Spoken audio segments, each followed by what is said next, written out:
Be ready. 5 seconds. Start. Since independence, considerable interest has been shown by the states, individuals, and voluntary agencies in the field of education. Educational facilities are being gradually extended to the remotest corners. Burden of tuition fees is being sought to be lessened, especially for the weaker sections of our people.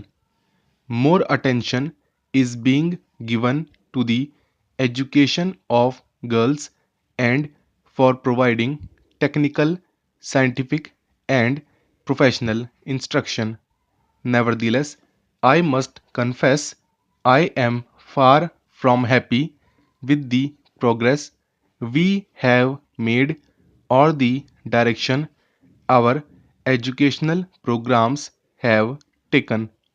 Equal opportunity in the full and true sense does not exist. Even though the government gives merit scholarships to the deserving children of low income group to enable them to take advantage of public school education, the portals of our best institutions have for all practical purposes remained the preserve of the affluent few. We have witnessed a proliferation of educational institutions, but the curriculum is more or less a legacy of the times of Lord Macaulay. We have spent much energy on issues of language and medium of instruction, and yet what has emerged is mostly clouds of controversy.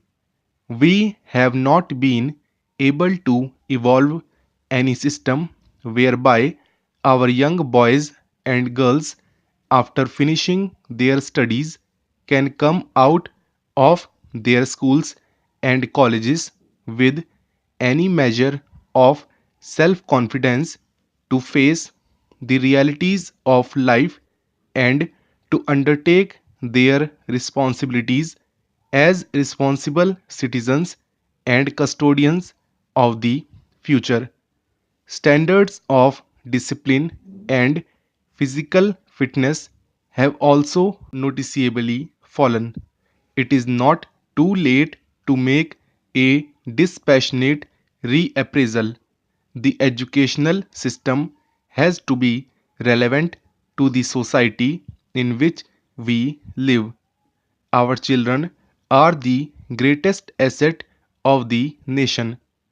The future of the country depends on them, and how safe the country's future will be in their hands depends in turn on the character and capabilities that our education system and our educational institutions instill, inspire, and build in them.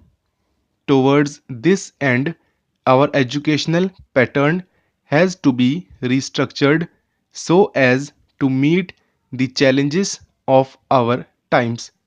It should be flexible enough to adjust to the changing requirements, lest it should get fossiled.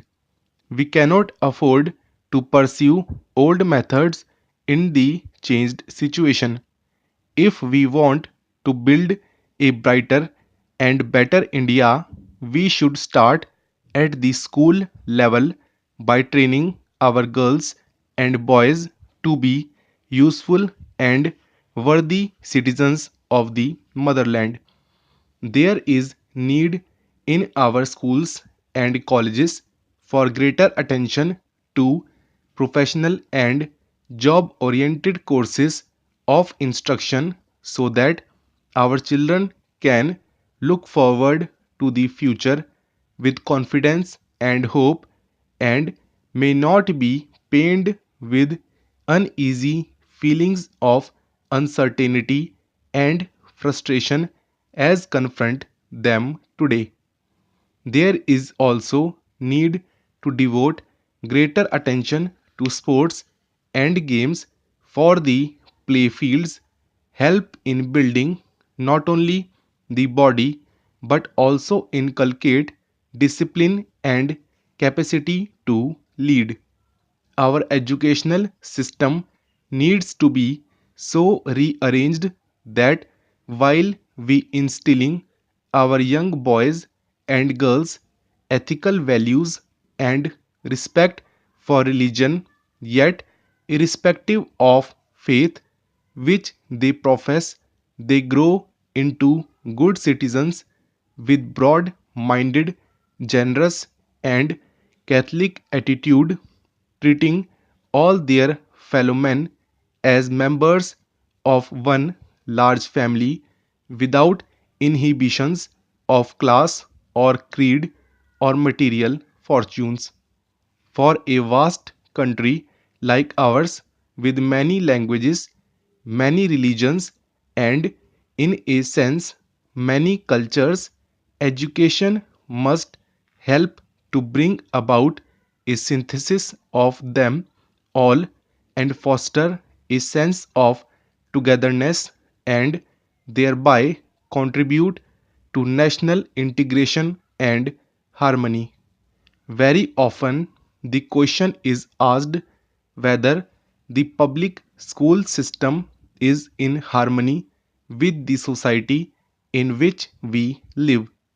The public school system have undoubtedly rendered great service to the country in the past and can also contribute much in the years ahead, but the institution has to undergo reorientation in its objectives and a basic change in its concept of exclusiveness. It has to be recognized that public schools have afforded the flowering of personality and building of character of its children, and many of our illustrious sons have been the products of such institutions. The times have changed. If the public system is to continue and prosper and be meaningful, and I would go further, if it has to have any peace in our society, it must ensure that admission of students is not restricted only to those who come from the affluent strata of society and who can afford to spend lavishly. The intelligent and deserving students, irrespective of their social and financial status, must find an opportunity for admission to these institutions. To be precise and practical, firstly, a certain percentage of admissions should be reserved for bright students of less fortunate parents, and secondly, a certain percentage should also be earmarked for average students of the so called common people. We have vast talent lying untapped in our sprawling rural backwaters, and this talent must be harnessed for the overall good of the country. The country is facing many problems, but there are many opportunities as well.